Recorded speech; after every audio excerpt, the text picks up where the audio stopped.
Ethan Parker, 33, had always trusted Maya, maybe too much. They'd been together 5 years, built a quiet life of morning coffees and half-spoken jokes. That night, as rain tapped the window, her voice had been light but strangely insistent. "Don't check my phone." He laughed it off, thinking she meant a surprise, but the way her eyes darted, the tremor behind her smile, lingered. Dinner was perfect. Rosemary, chicken, candles, the faint hum of jazz. Then her phone, face down beside her plate, began to vibrate. Once, then again. Ethan's stomach tightened. The name flashing on the screen wasn't one he recognized. Aiden. Work. The air changed. Maya froze mid-bite, her hand trembling slightly as she reached for it. He didn't move, just watched her eyes as they filled with something between fear and guilt. Trust doesn't shatter loudly. It cracks quietly in moments like this, when a name means more than a conversation ever could. Maya insists it's work, her voice too high, her words tumbling over each other. Ethan nods, pretending to believe her, but his mind replays the name again, Aiden. The syllables gnaw at him. The dinner resumes, but every clink of cutlery sounds like a confession. She avoids his eyes, staring at her wine, while he watches her reflection in the glass instead. Trust is invisible, until you can see the places where it's gone missing. Later that night, Ethan lies awake beside her. The rain has stopped, but the tension hasn't. Her breathing is steady, or pretending to be. He stares at the faint blue light leaking through the curtains, each second stretching longer than the last. His mind replays the moment. The hesitation, the panic. He tells himself he's overthinking. But truth, once suspected, has a way of haunting the quiet hours. Morning arrives heavy and gray. Maya hums softly while making coffee, her usual rhythm offbeat. Ethan joins her, watching the steam rise between them. "You trust me, right?" she asks, voice gentle but probing. He smiles, the kind that hides more than it reveals. "Of course," he replies, though something inside him whispers otherwise. That evening, she leaves her phone charging in the kitchen as she showers. Ethan passes by, hesitates, then keeps walking. He's trying, really trying, not to look. But when it buzzes again, something in him shifts. Restraint, it seems, has limits, and curiosity, once lit, burns slow but steady. The next evening, Ethan sits alone in the living room. The air feels heavier now. Even the quiet seems suspicious. Maya's laughter from the shower echoes faintly down the hallway, muffled behind water and tile. Her phone lights up again. "Aiden. Work." He stares at it. The word work feels like an insult. His pulse quickens, logic fading under curiosity's weight. One swipe. That's all it would take. Just a glimpse. He hesitates, hearing her humming behind the door. The screen vibrates again, persistent, insistent. He exhales, reaches out, and taps the message open. The message is short, almost cruel in its simplicity. "I miss last night." Ethan's throat tightens. The timestamp burns into his vision. Just after midnight. He scrolls upward, breath shallow. Fragments of a conversation appear. Laughter. Inside jokes. Words too familiar to belong to strangers. He stops at a photo. Maya's hand holding a glass of wine, the same table, the same night. But the caption from Aiden reads, "Next time, don't rush." Ethan's hands tremble. He sets the phone down just as the shower stops. Panic sets in. He pretends to be on his laptop when she steps out. Maya enters wrapped in a towel, damp hair clinging to her neck. Ethan forces a smile, hiding the chaos behind his eyes. She leans down to kiss his cheek, smelling faintly of jasmine shampoo. "You okay?" she asks. "You look off." He laughs it off. Too quickly. Her gaze lingers a moment too long before she retreats to the bedroom. When she's gone, he exhales, his composure cracking. The seed of doubt has grown roots. It's not suspicion anymore. It's certainty, sharp and cold. Sleep doesn't come easily that night. Ethan stares at the ceiling, every sound amplified. The soft hum of the fridge, the tick of the clock, her breathing beside him. He replays every conversation they've had over the past week, each one now tainted by hindsight. The more he remembers, the clearer it becomes. She's been living two truths, one for him, one for someone else. And the worst part, he can't tell which one's real anymore. I'm sure worse. And he's shrugged anymore. The next morning, Ethan decides to confront her. But when he steps into the kitchen, Maya's already gone.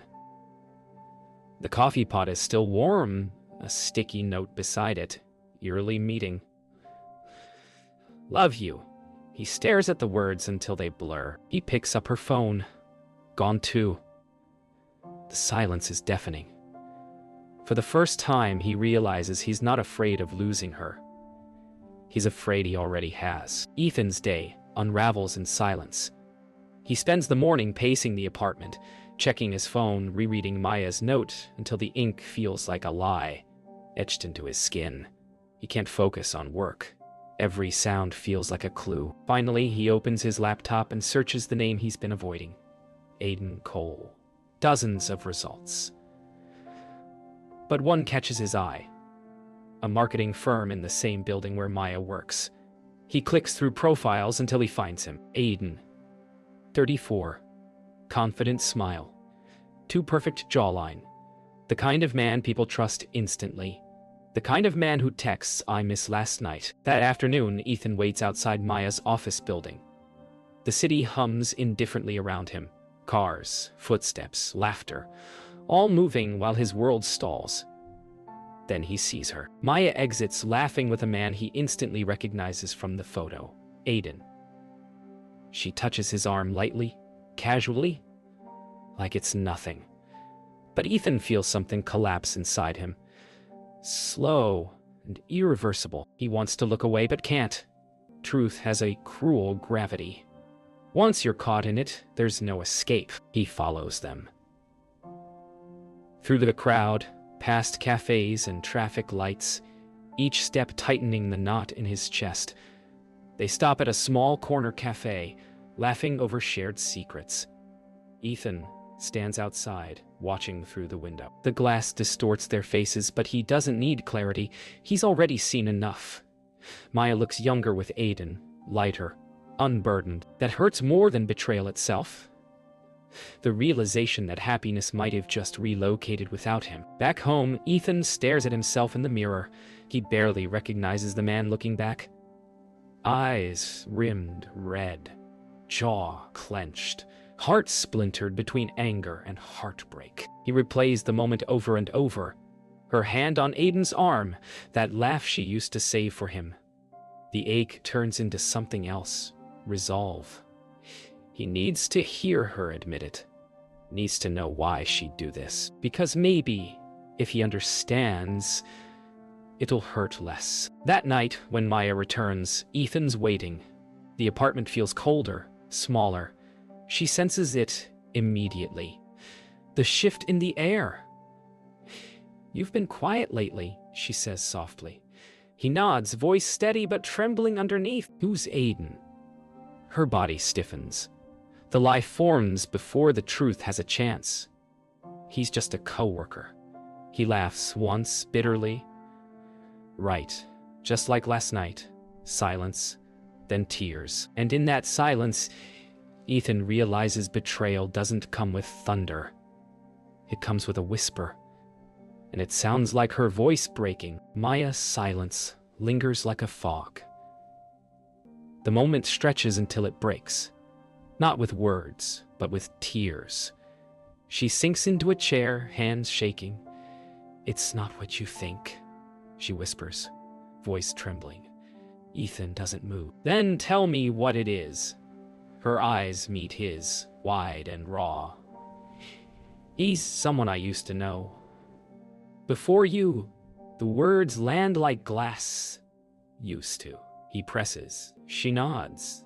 We reconnected. It was supposed to be closure. Ethan laughs hollowly. Closure doesn't text I miss last night. Her face crumples.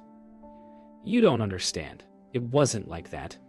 But she can't finish the sentence. And that, more than anything, tells him everything. Ethan paces the living room, anger and confusion twisting inside him. Why didn't you tell me? He demands. Because you wouldn't understand. She snaps back, her voice cracking. He helped me through something I never told you about. Ethan freezes. What could you possibly hide after 5 years? Maya looks down, fingers knotting in her lap. Aiden was there when my mother died. We dated briefly. He called because the anniversary is coming up. The confession drains the air from the room. For the first time in hours, Ethan doesn't know what to feel. Silence sits heavy between them. Ethan sinks into a chair, staring at the floor. You should have told me, he mutters. I didn't know how, Maya whispers. It wasn't supposed to mean anything. I just didn't want you to see me as weak. He looks up. Voice quiet now. You think honesty makes you weak? She shakes her head, eyes glistening. No, fear does.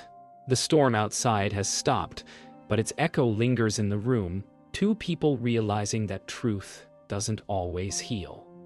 Sometimes, it just stops the bleeding. Ethan rises, moving to the window. The rain has left the city glistening, lights reflecting off puddles like fractured stars. So what happens now? He asks softly. Maya stands, hesitant, her voice trembling. You tell me. For a moment he considers forgiveness. Then the memory of her laughter with Aiden flashes before him, unfiltered, unguarded. He turns toward her, eyes tired. I don't know if I can forget what I saw. Her lips part, but no words come. Only silence, the kind that says everything. Maya leaves quietly before dawn. The sound of the door closing wakes Ethan, but he doesn't move. Her absence fills the room like fog. Slow, suffocating, inevitable. On the kitchen counter sits her mug from the night before, half-finished coffee gone cold. Next to it, her phone, the same one that started it all. He stares at it for a long moment, then turns away. Maybe not knowing every truth is its own kind of mercy, but as the morning light creeps in, his reflection in the window tells him one thing. The truth always calls back. 2 days pass. The apartment feels emptier than ever, not because she's gone, but because her presence still lingers. Every scent, every echo of laughter clings to the walls. Ethan tries to move through it, but guilt keeps him anchored. Then one evening her phone lights up again. It's been dead since she left, but now it glows with a notification from an unknown number. He hesitates, thumb hovering. The message reads, She didn't tell you everything, did she? Ethan's pulse spikes. The name isn't Aiden this time. It's just unknown. He opens the thread, and a photo appears. Maya, standing outside a car with Aiden, her expression unreadable. The timestamp, this morning. The shock freezes him for a moment, then adrenaline takes over. Ethan grabs his keys and leaves, heart pounding like thunder. The city outside feels too loud, too alive for the world collapsing inside him. He doesn't know where he's going, only that he needs to find her. The photo was taken near a familiar street corner, the kind of place she'd meet someone to talk privately. He drives through wet asphalt and fading daylight, chasing an answer that might hurt more than silence ever did. He finds them at a small cafe near the river, the same one he'd followed them to days ago. Through the fogged window, he sees Maya and Aiden talking quietly, her expression calm, but distant. Not guilt this time. Fear. Ethan's breath catches as he watches her slide a small envelope across the table. Aiden shakes his head, then grabs her wrist too tightly. Ethan steps closer to the glass, his reflection merging with theirs. Whatever this is, it's no longer just about betrayal. It's about something darker. When Maya leaves, Ethan follows her down the riverside path, rain falling softly against the pavement. "Why are you still seeing him?" he calls out. She freezes, turns slowly, face streaked with rain and tears. "Because he won't stop," she says. "Aiden's not who you think he is." Her voice shakes.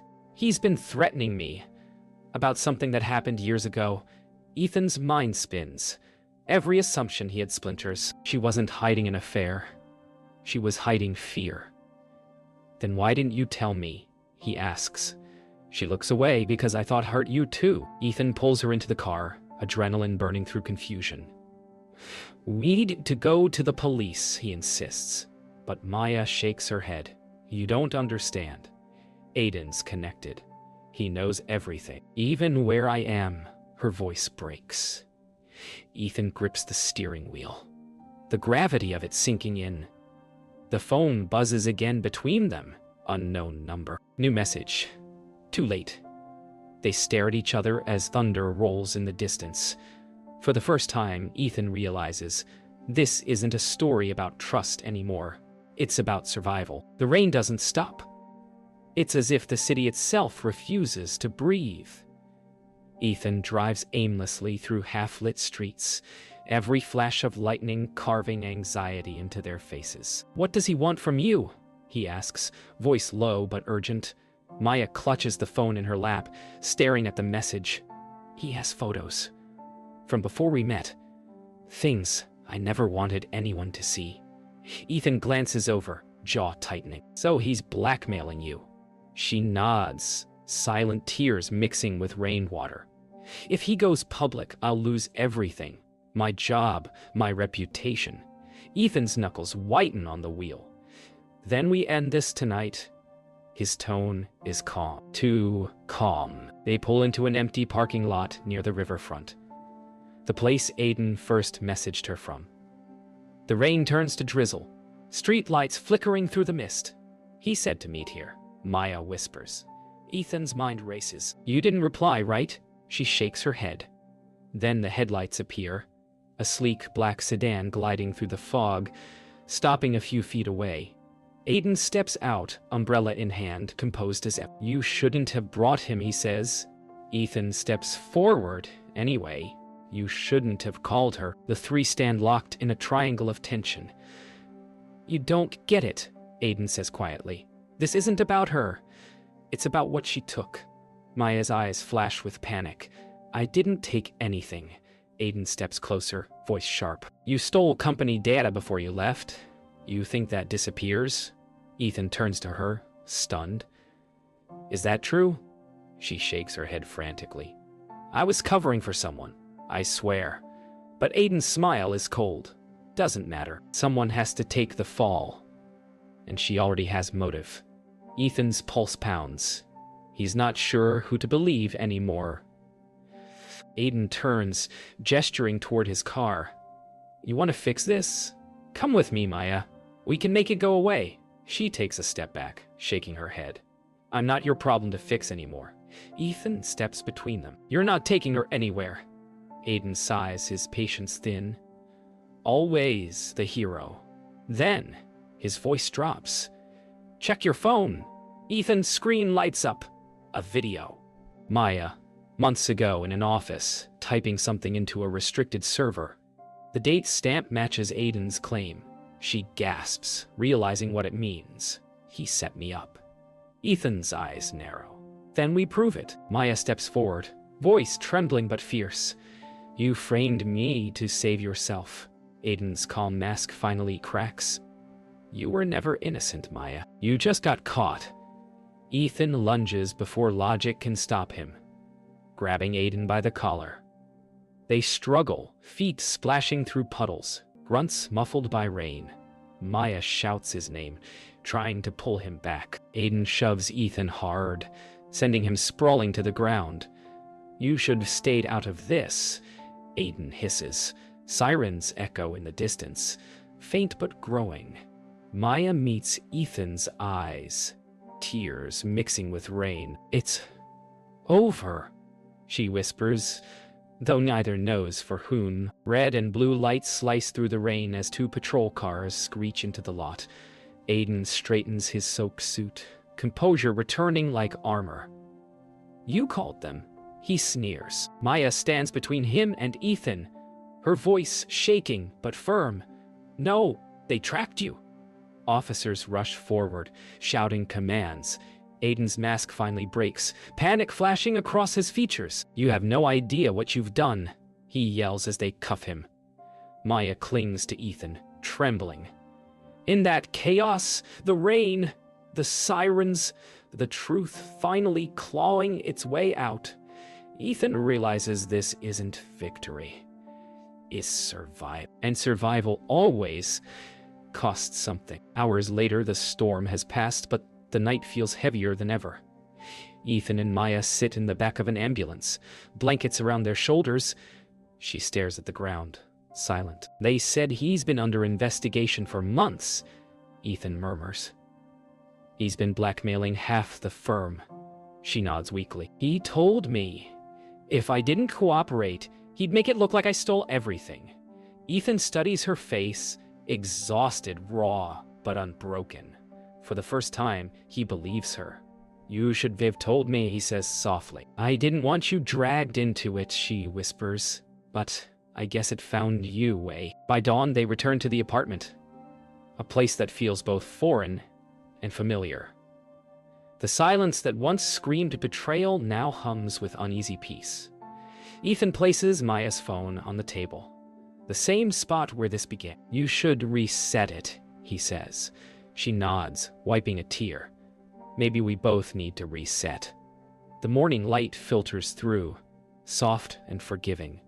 For a moment, neither speaks. Words can't fix what's been broken, but sometimes presence can. Later, while Maya showers, Ethan stands by the window, staring at the reflection of their life slowly rebuilding itself.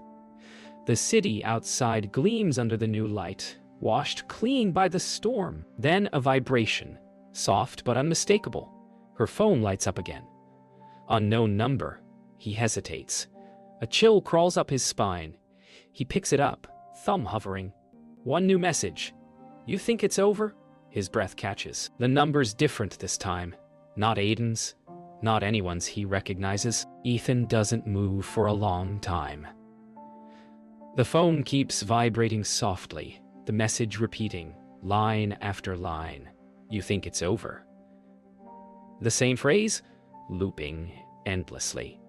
He finally sets it down, steps back, heart pound. From the bathroom, Maya calls.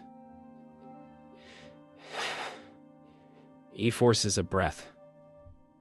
Yeah, he lies, eyes fixed on the pulsing screen. But deep down, he knows some lies never die. They just wait for silence to answer, and sometimes silence rings louder than any phone ever could.